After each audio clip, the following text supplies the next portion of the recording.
this is Mrs. Patterson's homework help. We're on Chapter 4, Lesson 9. And we're still working with multiplication, but we're working with bigger numbers. And it's the same process as we did when we multiplied one number to two numbers or one number to three numbers. Now it's one number to four numbers. And the process remains the same. You just keep multiplying over as you go. They also have given us a partial products to check for reasonableness. And, you know, it's a good habit to see everything differently and to understand that, oh, okay, you know, this is another way to look at it. That's what they're trying to show and trying to show you here. So I'm going to do the first problem so you can see how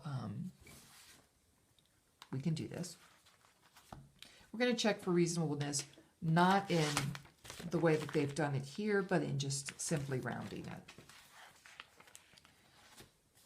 Okay, notice how I have my notebook paper turned sideways again. It's great to keep everything in the columns correctly. I'm doing it in the middle of the page. You might want to be smart and do it over to one side so you can fit in more problems. But I like to line up my rows that way. That way I have my ones, tens, hundreds, and thousands all in order, and I don't monkey that up. Okay, first of all, 9 times 3 is 27. Carry the 2, put the 7 down. 9 times 1 is 9. Add 2 more, it's 11. 9 times 3 is 27 again. 1 more is 28. And 9 times 1 is 9. 2 more is 11. So we get 11,817. Now, if we want to round that, we can round this to 1,000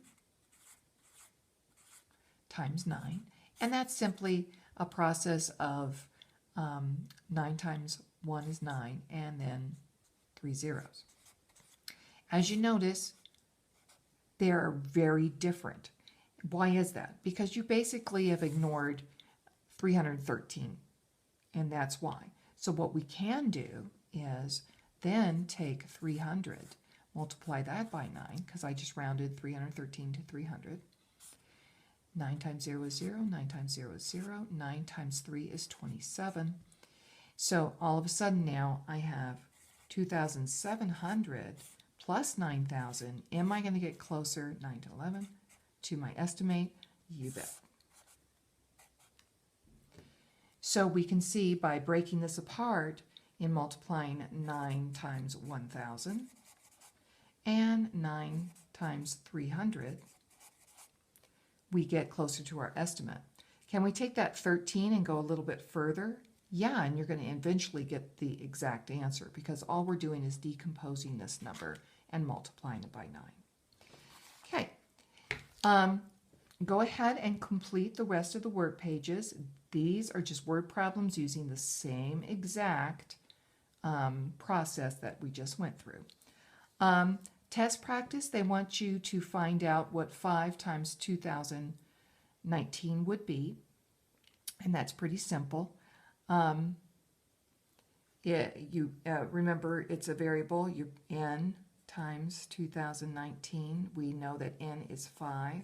We're just putting that in there and multiplying that. All right, the bonus for today is 3,263 times 3.